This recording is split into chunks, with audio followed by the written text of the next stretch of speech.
Be me. My life measured out in coffee spoons and TPS reports. Spend 8 hours a day in a building that always smells faintly of burnt popcorn and industrial carpet cleaner. It's not a bad gig, pays the bills, lets me afford my hobbies. The work itself is just moving numbers from one spreadsheet to another. The people make it bearable, or at least they used to. Our department was a decent mix of people. A handful of us guys, a slightly larger group of women. For the most part, everyone got along. Callahan is the office vet. Probably been here since they were using stone tablets. He tells the worst jokes you've ever heard, but he knows every single system inside and out. If the network crashes, he's the guy who can actually fix it. The rest of us guys are just regular dudes. We talk about sports, video games, what we did over the weekend, the usual stuff. We're not a boys' club or anything. We just have common interests. The women in the office were cool too, for the most part. Livia is quiet, super smart, always has her headphones on but will give you a smile if you catch her eye. Jada is more outgoing, organizes the office potlucks and birthday card signings. And then there's Veronica. Veronica is our team lead. She was always a little intense, ambitious, the kind of person who uses corporate buzzwords in casual conversation. But she was fine. A bit of a try-hard, but competent enough. The atmosphere was pretty relaxed. We'd joke around near the coffee machine. If someone was struggling with a task, one of us would wander over and offer a hand. I remember a few weeks back, Livia was about to tear her hair out over an Excel formula. She was muttering to herself, clicking her mouse like she was trying to send it to the shadow realm. I walked over, saw she was wrestling with a lookup that wasn't pulling the right data, pointed out a tiny error in her table array reference, a single misplaced character. Her face lit up with relief. She said thanks, that I'd saved her hours of frustration. I just said no problem and went back to my desk. That was it. A normal human interaction, a colleague helping another colleague. That was the kind of place it was. The shift was subtle at first. Veronica went away for some kind of leadership summit for a couple of days. When she came back, something was different. It was like she'd been reprogrammed. Her email signature changed. It now included her pronouns and a link to an article about allyship in the modern workplace. Okay, whatever. Corporate virtue signaling. I'd seen it before. Then she started using new words. We need to address the emotional labor in this department. Let's circle back and unpack that comment. We all kind of rolled our eyes when she wasn't looking. The real change started about a month ago. It was a Tuesday morning, I think. Callahan was by the water cooler telling another one of his groan-worthy jokes. It was something about a pirate walking into a bar with a ship's wheel attached to his belt buckle. The punchline was, "Arr, it's driving me nuts." A couple of us chuckled politely. It's Callahan. It's what he does. Veronica walked past, and her face was like thunder. She didn't say anything, just gave us this look of pure disgust and walked to her desk. We all just kind of exchanged confused glances. Later that day, an email went out. Mandatory department meeting. Subject: fostering a more inclusive and respectful workplace culture. My stomach sank. I knew exactly what this was going to be. We all file into the main conference room, the one with the flickering fluorescent light that gives everyone a headache.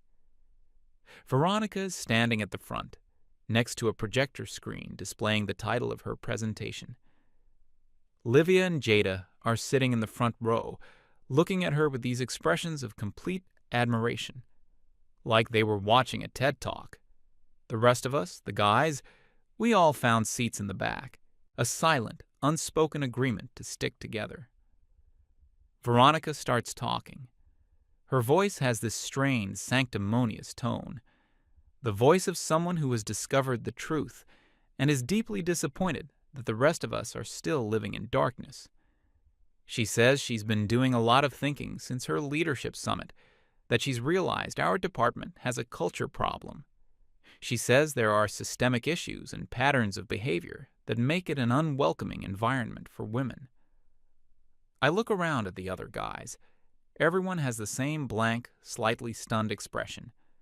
We're a boring data entry department, not some high-pressure Wall Street firm. Then she starts listing her grievances, and she uses specific examples. For instance, the constant exclusionary humor that takes place. She looks directly at Callahan. Jokes that rely on old-fashioned, male-centric frames of reference create an in-group that implicitly excludes others. Callahan looks like he's been slapped. The man is 60 years old. He's been telling the same bad jokes since the Nixon administration. He's not trying to create an exclusionary framework. He just thinks pirates are funny. Veronica isn't finished. Then there's the issue of unsolicited help and mansplaining. My blood runs cold. I know what's coming next. Just recently, I observed a male colleague intervening in a female colleague's work, under the assumption that she was incapable of solving the problem herself. She doesn't say my name, but she glances in my direction. Livia, sitting in the front, refuses to make eye contact with me. I can't believe it. The Excel thing. I was just being helpful. She was clearly frustrated. She thanked me. Now it's being presented as some kind of patriarchal power play. My mind is reeling. I'm trying to process the sheer absurdity of it. She goes on. Small talk about sports is reinforcing male conversational dominance. Holding a door open is an act of benevolent sexism, which implies women are weak. Even complimenting a colleague on a well-written report is suspect, as it could be a microaggression, depending on the power dynamics at play. It's a minefield. Every single normal, polite human interaction we've ever had is being recast as a form of low-key oppression.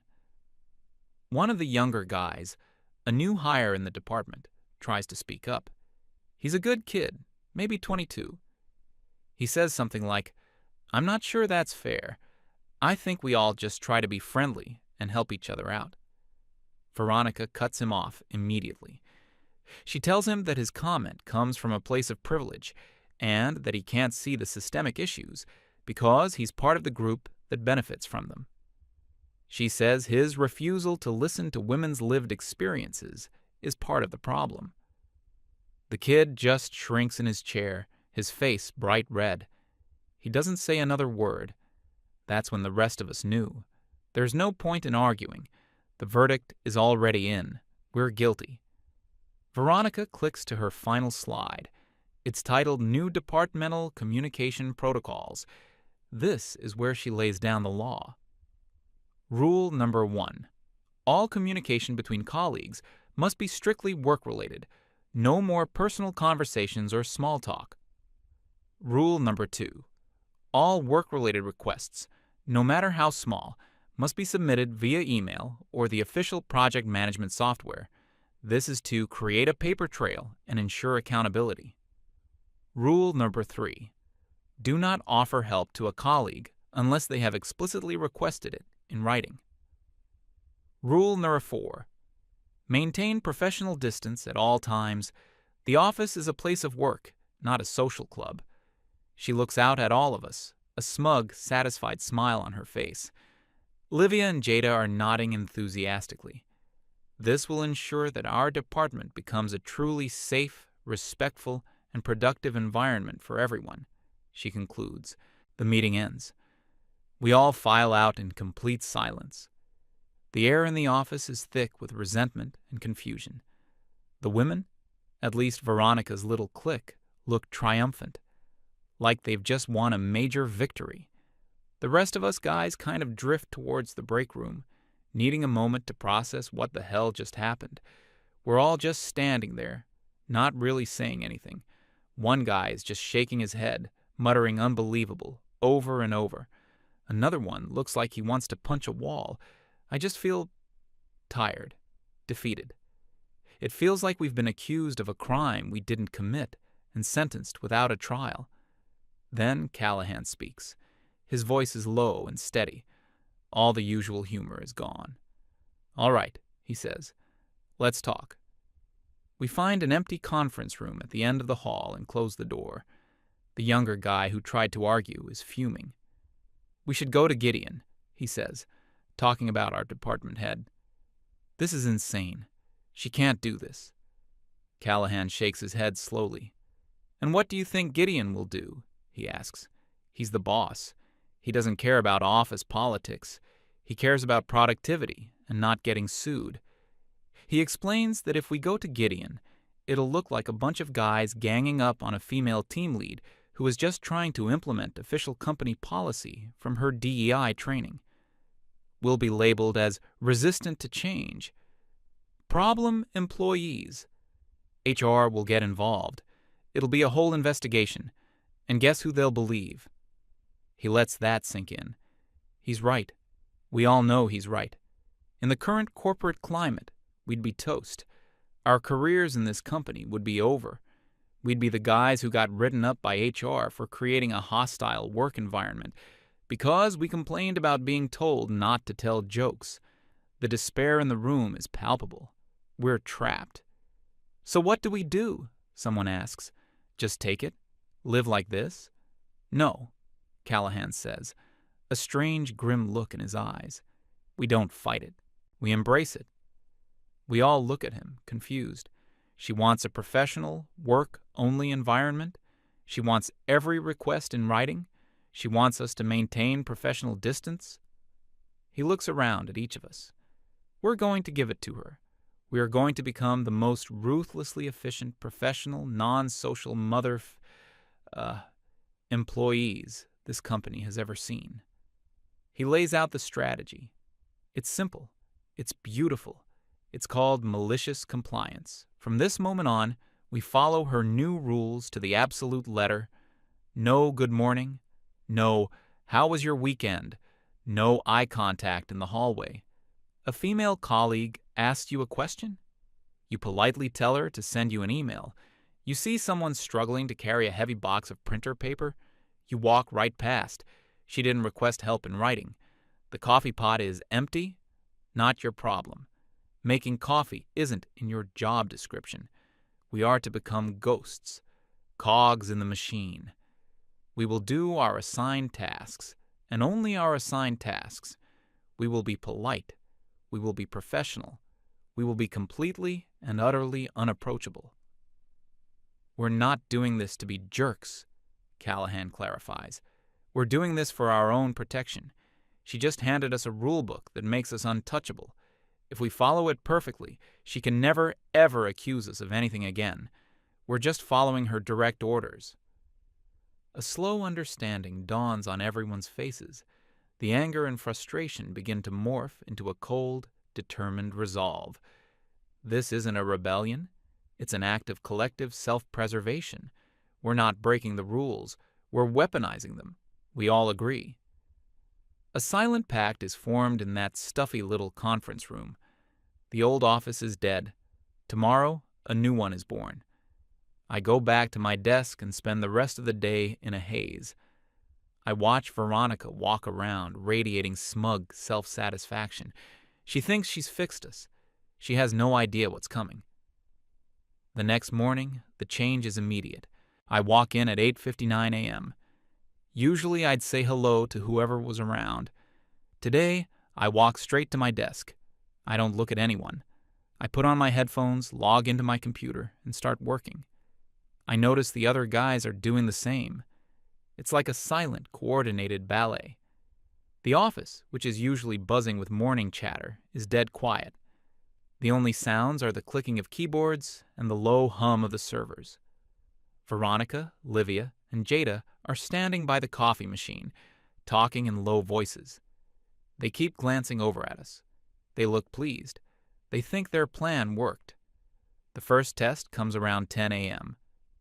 Jada needs a file from one of the junior guys on our side of the office. Normally, she'd just walk over and ask for it. It would take 10 seconds. Today, she walks over and stands by his desk. He has his headphones on and is staring intently at his screen.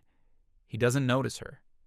She stands there for a solid 30 seconds, looking increasingly awkward. Finally, she clears her throat loudly.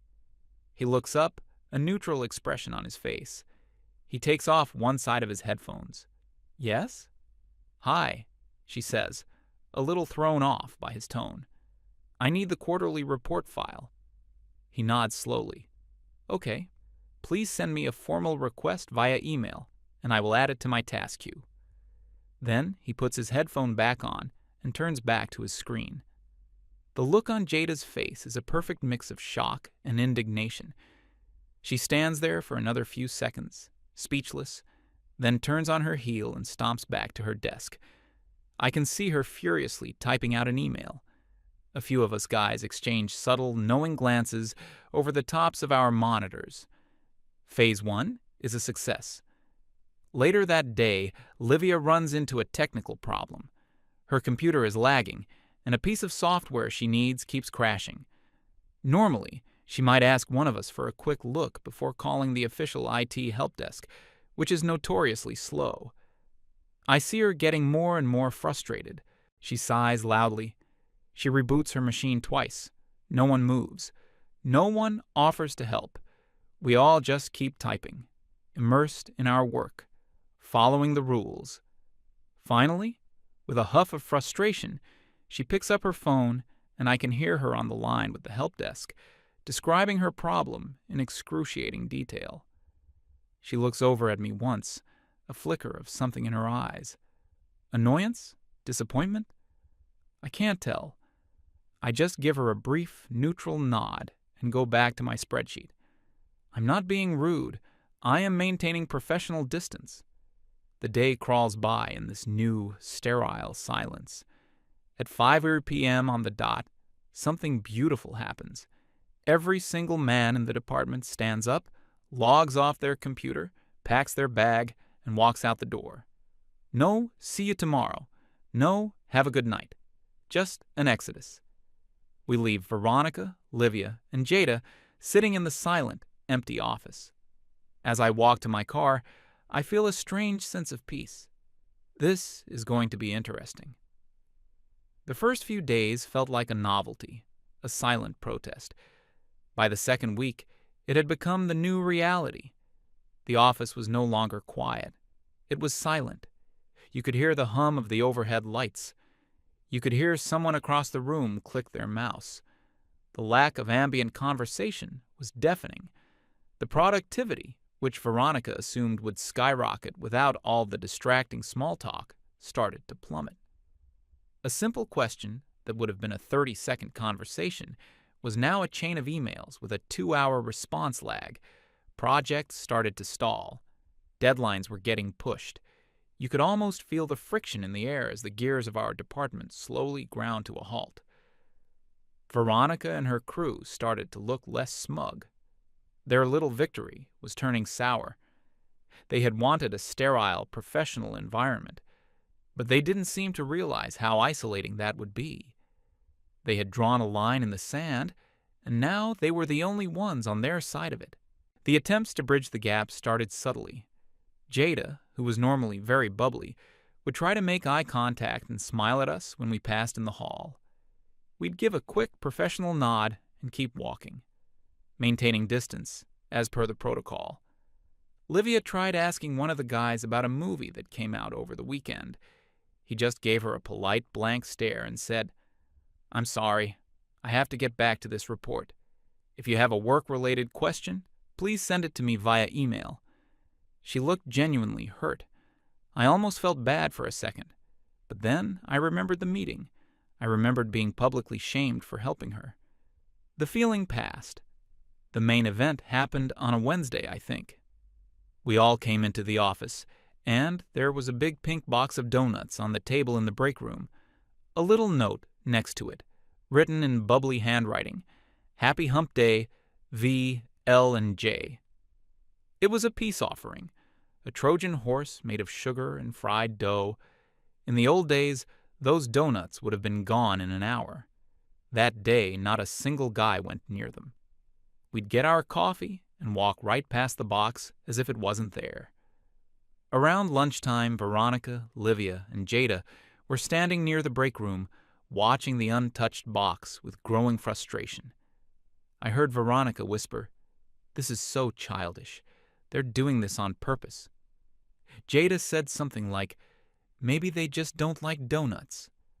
Veronica shot her a look. "Everyone likes donuts, Jada." They just didn't get it. We weren't being childish. We were being professional. Social rituals like sharing donuts were not part of our work duties. We were simply following her rules. The donuts sat there all day. By the time we all left at 5 p.m., they were still there, looking sad and stale under the fluorescent lights. The next day, the box was gone. The atmosphere in the office got even colder after that. Veronica's attempts to regain control became more desperate.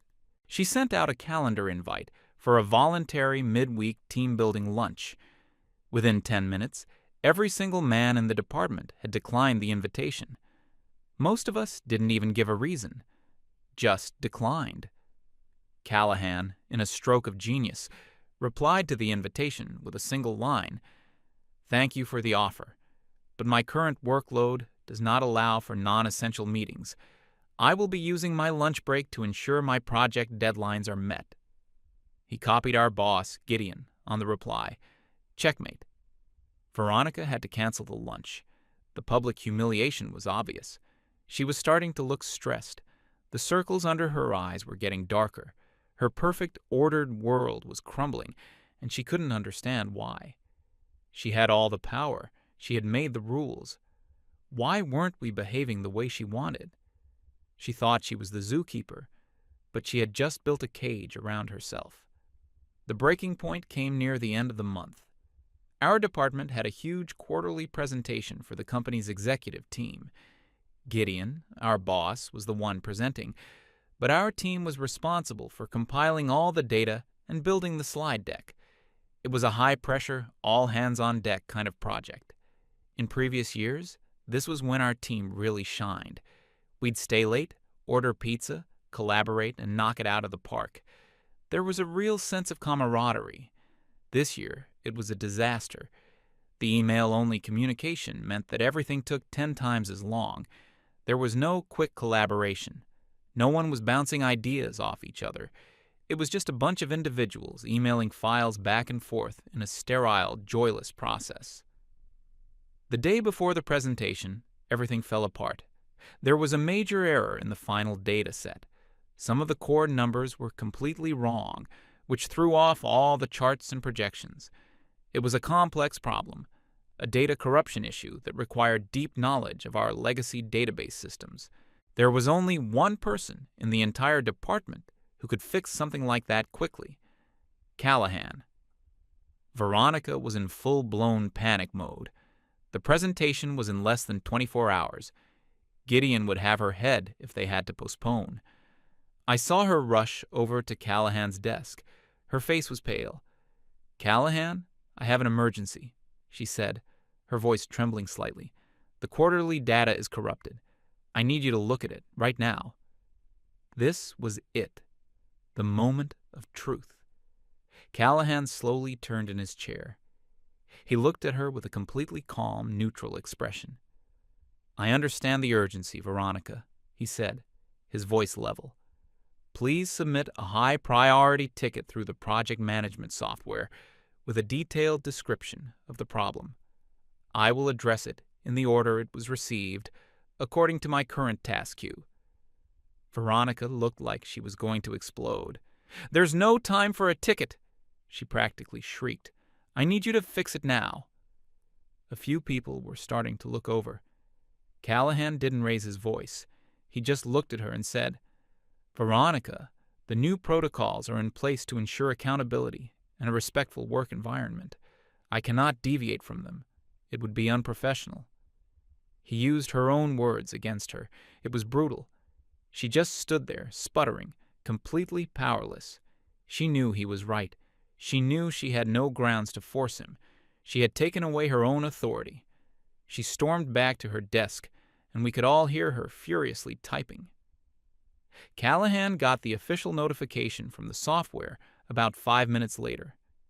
He looked at it, looked at his existing task list, and calmly started working on the next item on his list.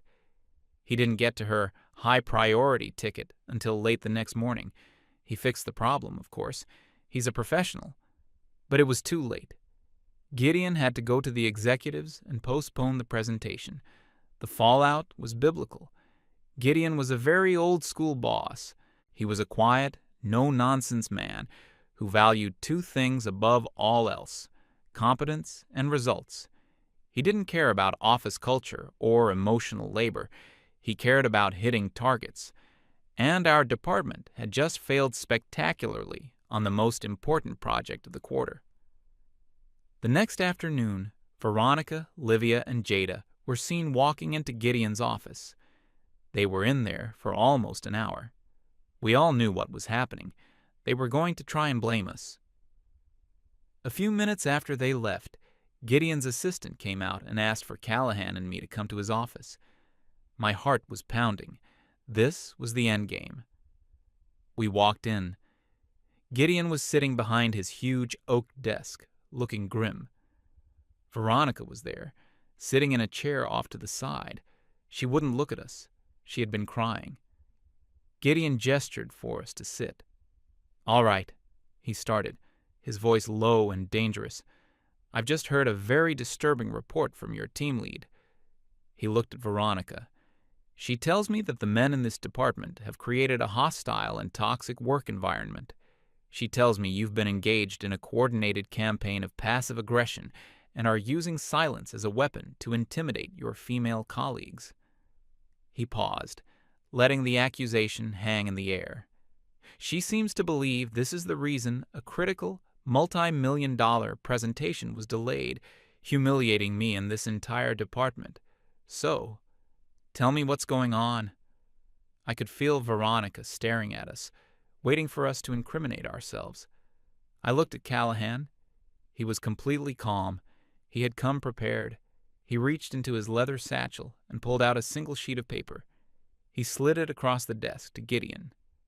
"Gideon," he said respectfully, "what you're holding is a printout of an email sent by our team lead, Veronica, a few weeks ago." Gideon picked up the paper and started to read. Callahan continued. "In this email, and the mandatory meeting that followed, we were given a new set of communication protocols. We were explicitly instructed, in writing, to cease all non-work-related communication, to handle all requests through official channels, and to maintain professional distance at all times." He looked Gideon straight in the eye. "We have done exactly that. We have followed our team lead's instructions to the letter. We believed we were being respectful and professional, precisely as we were asked to be." I decided to chime in. "We were told that our previous way of interacting was making our colleagues uncomfortable," I said, my voice steady. "So we stopped.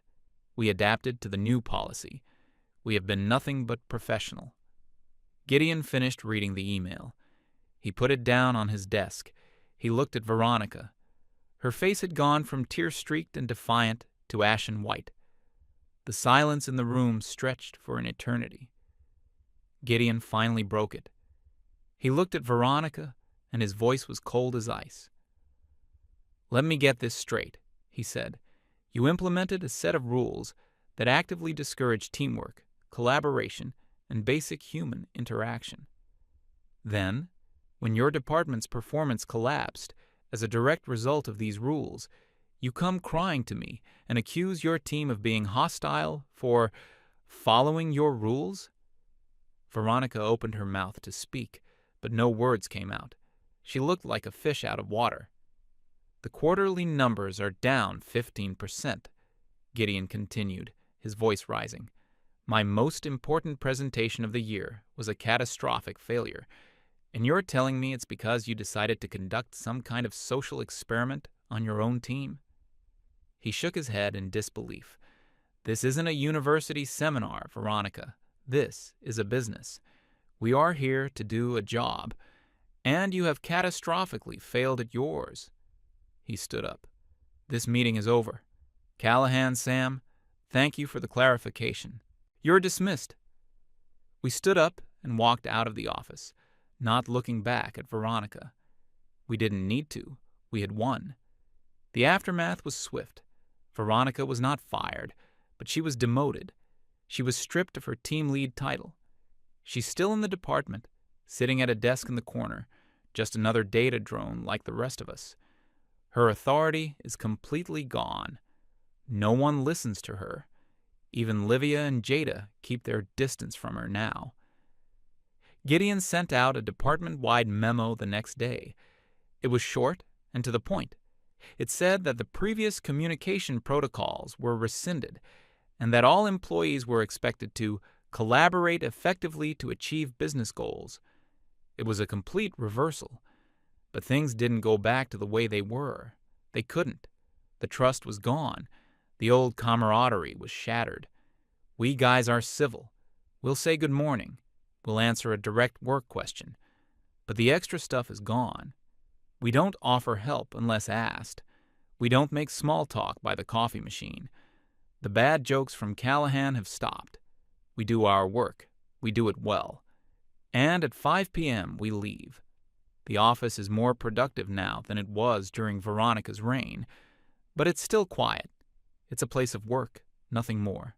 The life has been drained out of it. It's not a victory that feels good. Nobody is celebrating. We didn't win a war. We just survived one. We learned a valuable lesson, though. You can't win when they make the rules. You can't win when they can change the rules at any time. The only way to not lose is to stop playing their game altogether. So we did. We just do our jobs now.